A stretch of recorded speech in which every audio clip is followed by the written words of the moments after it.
Kilo 8, Victor, India, November, K8VIN, QSO. Yes, sir. Station wanted to direct to Rick. You want to try it again? Direct to Rick. You want to try it again? No, I think they got clear there. All right, so VIN, what's the name there? So VIN, what's the name there? The name here is Kevin, Kilo Echo Victor India November, QSO. Yes, sir, Kevin. And what area are you in, sir? And what area are you in, sir?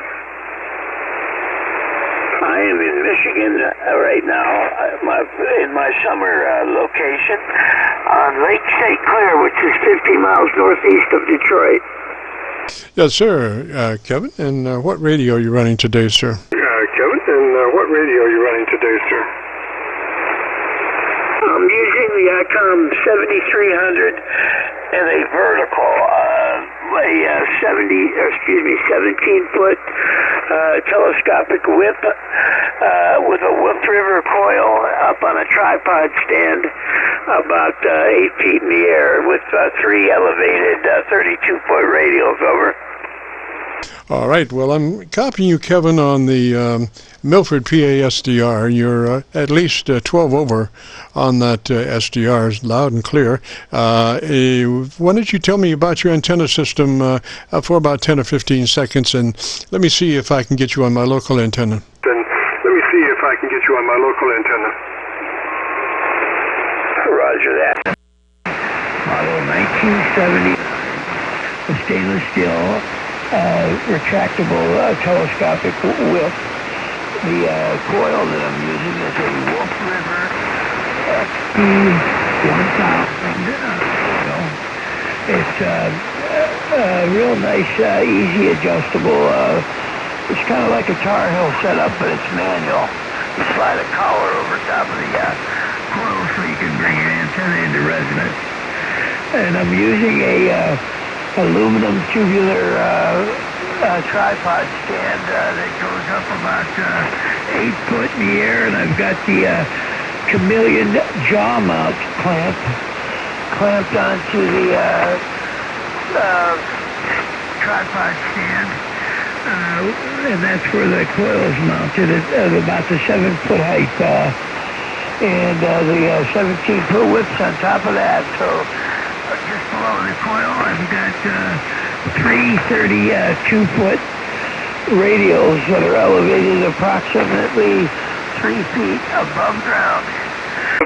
3 feet above ground with PVC fence post stakes over. So it's basically an ungrounded antenna. Over.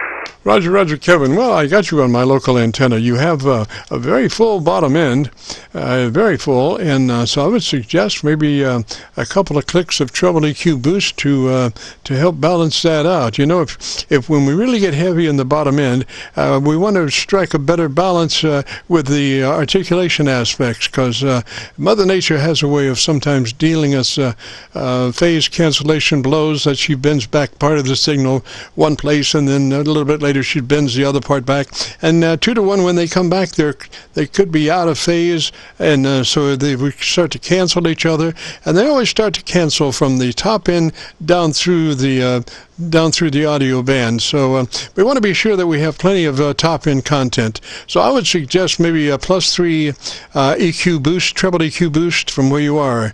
+3 treble EQ boost from where you are. Roger. +3 treble EQ boost from where you are. Roger. Roger that. So you want me to give it a couple, the +3, how about +2 on the treble and +3 on the bass.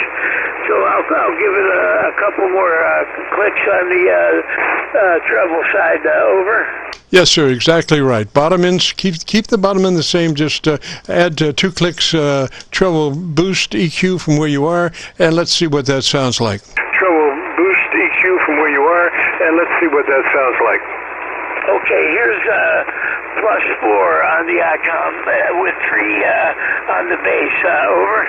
Yes, sir, that's sounding better. I'm copying you on Rochester SDR, and SDRs have a way of, most of them do not have a flat bottom end. They kind of roll off at about 250 cycles, 300 cycles. So when I was on my local antenna, you really had a strong bottom end. So give me 10 seconds on what you like best about your radio, and let me listen on my local antenna now, Roger. What you like best about your radio, and let me listen on my local antenna, Roger. Roger that. Yes, I like the ease of this ICOM, the SDR, the spectrum scope. I just love the radio. The SDR, I just love the radio. It's a very nice radio. There's a lot of good features. It's easy to operate, and it makes it, in a flight case. So, it actually sounds. From what I understand, everybody tells me I have great audio with the handheld mic. Over. Yeah, sure, that's true. Now, the thing about that is that you want to pull it to the corner of your lips and talk across it. Don't talk directly into it. Pull it to the side of your lips and then talk across it, Roger. Side of your lips and then talk across it, Roger. Roger that. I've got it about, just to the right side of my mouth there, and I'm talking straight across the microphone. Is that any better? Over. Yes, sir, that's perfect. You got it going on now, Kevin. Just perfect. Run it just like that, and consistency. That's the name of the game. So be consistent about operating it just that way, Roger. Be consistent about operating it just that way, Roger. Yeah, Roger. I know the 40-meter band hasn't been so great these days here, so it's up and down. I know that it has been raining up here in Michigan, and consistently every day we've been getting an hour here and there. And I'll tell you, I had a little problem with the antenna of coil on the Wolf River coil. When it got wet, that thing started shorting out, and it started throwing my antenna out of resonance.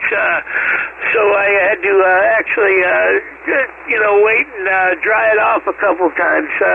It isn't raining now, thank the Lord. It finally stopped, and we're getting a little reprieve from the rain. But it was raining about an hour ago, so it finally stopped, and figured I'd turn the radio on and see what was going on there. So what is your first name? I didn't copy that. Over. Roger, Kevin. First name is Jim, Juliet, India, Mike. Jim, Roger. Juliet, India, Mike. Jim, Roger. Roger that, Jim. Nice to meet you today there. How's the weather, and what's the QTH where you're at? Over. Yes, sir. We're just across the Ohio River from Louisville, Kentucky. We're on the Indiana side of the Ohio River, right at Louisville, and it has been a little rainy today. And, the thing is about antennas, if you have load coils and things like that, sometimes they, particularly when they're out in the environs, sometimes moisture does have a way of affecting them. We are running, since we primarily operate on this frequency, we're running a dedicated resonant dipole antenna. So we have managed to, since we're only on one frequency, and the way we tune our dipole is maybe a little bit different, but, we're not running a transformer, so we're running a coax right to the dipole. One side of the dipole is the ground side, the other is the high side. Well, what we do is, on the ground side, we keep nibbling on that for minimum SWR. We make all of our SWR adjustments on the ground side of the dipole, and we bring it back onto frequency on the high side of the dipole, and we go back and forth and back and forth. And one of the easiest ways to do that is that you take a piece of, I don't know if you know what a split bolt is, but a split bolt is a bolt that's got a split in it, and you can just put it over a wire and with it and another wire, and then tighten the nut, and you have a connection there. And what we do is we take a little piece of wire about 8 inches long or so, and right at the end of the antenna we use that split bolt to put it there. And what we do then is just trim that piece that's hanging down. It's hanging down at a right angle to the dipole, and so we just nip on that and either bend it back up on itself or actually just trim it. But we never even have to work on the antenna itself. We're just working on that little dangling pieces to make those finite trim points to reduce the SWR. Right now we're running a 0.05 SWR. Roger? 0.05 SWR. Roger.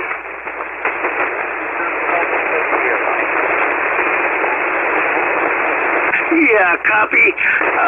Yeah, it's kind of like adjusting a stub. Is that right? Over?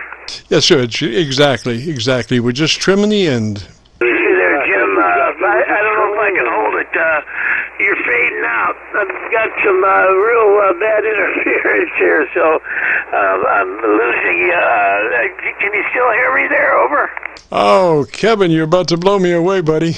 Of course, I am on the Milford SDR, but you're at least 15 over. All right, so we still got some connection. Let me tell you, if you want to hear your beautiful audio, if you go to YouTube and do a call letter search for Kilo Charlie 9 Victor Kilo Victor, that will take you. I'm sorry. Let me rephrase that. The call is Kilo Charlie 9 Victor Kilo Victor, followed by the word logbook. That's KC9VKV, followed by the word logbook on a YouTube search, will take you to our Qso-Vlog page. This will be cut number 1 of a series of 2100 Qso-Vlog air check recordings, and I'll have it uploaded by noon tomorrow. Roger that there, Jim. I appreciate that. KC9VKV from K8VIN, stroke portable 8, and I'll be on Lake St. Clair for most of the summer here, just north of Detroit. Roger? Oh, Roger. Got a beautiful signal into Milford, PA for sure. 73 there, Kevin, and thanks for dropping by. If you get a chance, join us next Friday, Roger? All right, if you get a chance, join us next Friday, Roger? Sounds good, Jim. I appreciate the invitation. God bless you and yours. Have a beautiful rest of the evening. 73 to you, K8VIN clear. Roger, Kevin, 73, sir. You have a great afternoon, a beautiful weekend. This is KC9VKV, the Friday afternoon Qso-Vlog net. If you have a radio you want to check out, give me a shout.